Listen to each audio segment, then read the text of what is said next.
Friends, வணக்கம் வணக்கம் வணக்கம். இயல்பான வாழ்க்கை சேனலுக்கு உங்களை அனைவரையும் அன்போடு அழைக்கிறேன். ஃப்ரெண்ட்ஸ், என்ன ஏதாவது ஒரு மாதிரியாக இருக்குன்னு பார்க்காதீங்க. இதுதான் காடை முட்டை ஃப்ரெண்ட்ஸ். எத்தனை பேருக்கு தெரியும், எத்தனை பேருக்கு தெரியாதுன்னு தெரியாது. அதனால தான் நான் உங்கள்கிட்ட காட்டிட்டு பிறகு மற்ற வேலையெல்லாம் பார்க்கலான்னு சொல்லிட்டு நான் எடுத்து வச்சுருக்கேன் ஃப்ரெண்ட்ஸ். இன்றைக்கி நான் இத்தனை முட்டையும் சாப்பிட போகிறேன் ஃப்ரெண்ட்ஸ். பயந்துடாதீங்க. இங்கே பாருங்கள், அது எவ்வளோ சின்னதாக இருக்குது. ஒரு 6 முட்டையை வச்சா தான் நார்மல் கோழி முட்டையோட அளவுக்கு கிடைக்கும் பாருங்கள். ஆக்சுவலி இதில் உண்மைக்கும் பார்க்க போனால் ஒரு 3 முட்டை. ஸோ மத்தியானம் நைட் அப்படின்னு சொல்லிட்டு வச்சு சாப்பிட்டு போகிறேன். நீங்களும் வேணும்னா வீட்டுக்கு சாப்பிடுங்க. பொதுவாக இந்த காடை முட்டையில் சம்பால் செய்வாங்க ஃப்ரெண்ட்ஸ் நம்ம ஊரில். நான் இன்றைக்கி இந்த காடை முட்டையை அவிச்சிட்டு சுண்டை குழம்பு செய்ய போகிறேன். மசாலாலாம் போட்டு சுண்டலாக குழம்பு செய்ய போகிறேன் ஃப்ரெண்ட்ஸ். ரொம்ப அருமையாக இருக்கும், செம்மையாக இருக்கும். பார்க்கும்போதே உங்களுக்கே தெரியும்.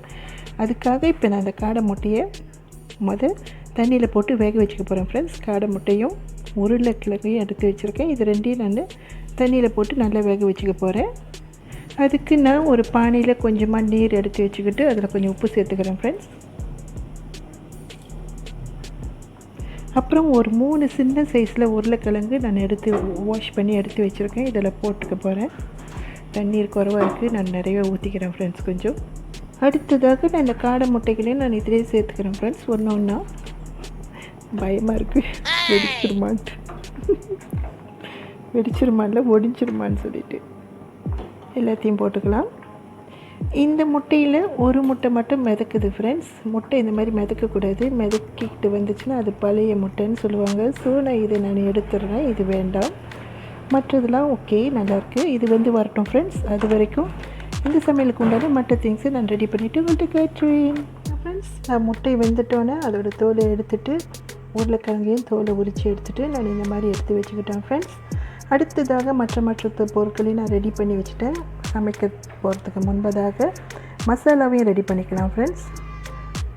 1.5 டேபிள் ஸ்பூன் கறி மசாலா இப்போ நான் யூஸ் பண்ணிக்க போகிறேன். அடுத்ததாக கரம் மசாலா ஒரு 1/2 ஸ்பூன் ஃப்ரெண்ட்ஸ், 1/2 ஸ்பூன். மல்லித்தூள் 1 ஸ்பூன். இவ்வளோதான் ஃப்ரெண்ட்ஸ்.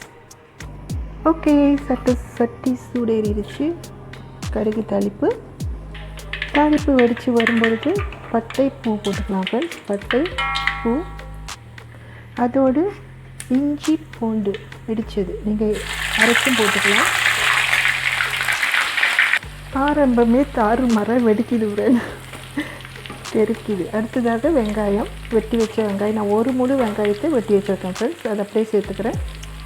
வெங்காயம் போட்டாச்சு. அதோடு உப்பு சேர்த்துக்கலாம் ஃப்ரெண்ட்ஸ்.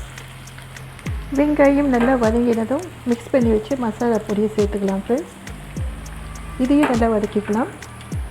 இந்த மாதிரி மசாலா பொடி வகைகளை நம்ம எண்ணெயில் சேர்த்து தாளிக்கும் பொழுது அனலை குறைச்சி வச்சுக்கணும் ஃப்ரெண்ட்ஸ். இல்லைனா சட்டுன்னு தீஞ்சிடும், கருகிடும் சொல்லுவார். அடுத்ததாக ஒரு தக்காளி பழம் சின்னதாக வச்சுருக்கேன், அதையும் சேர்த்துக்கிறேன் ஃப்ரெண்ட்ஸ். நான் இப்போ இதில் நீர் சேர்த்துக்கிறேன் ஃப்ரெண்ட்ஸ். தேவையான அளவுக்கு நீங்கள் எந்த அளவுக்கு குழம்பு வேணுமோ அந்த அளவுக்கு நீர் சேர்த்துக்கலாம்.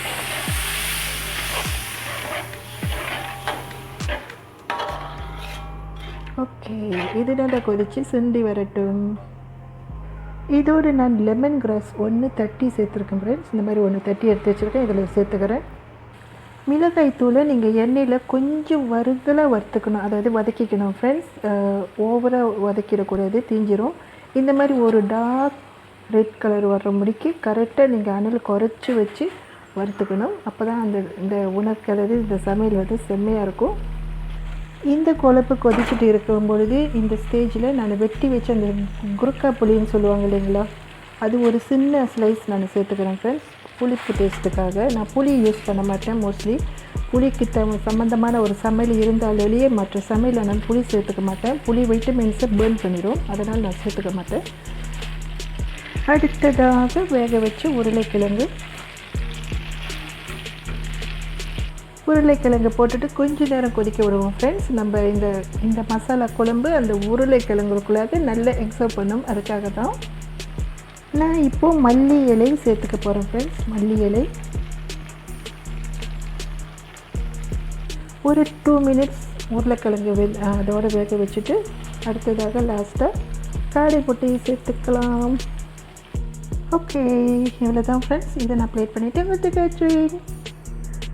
பாருங்கள் ஃப்ரெண்ட்ஸ், இது பார்க்க மட்டும் இல்லை, சாப்பிடவும் செம்மையாக இருக்கும் ஃப்ரெண்ட்ஸ். ஒரு முறை இந்த மாதிரி ட்ரை பண்ணி பாருங்கள். உங்கள் பாஷையில் சொன்ன போனால் இது வந்து காடை முட்டை மசாலா கிரேவி.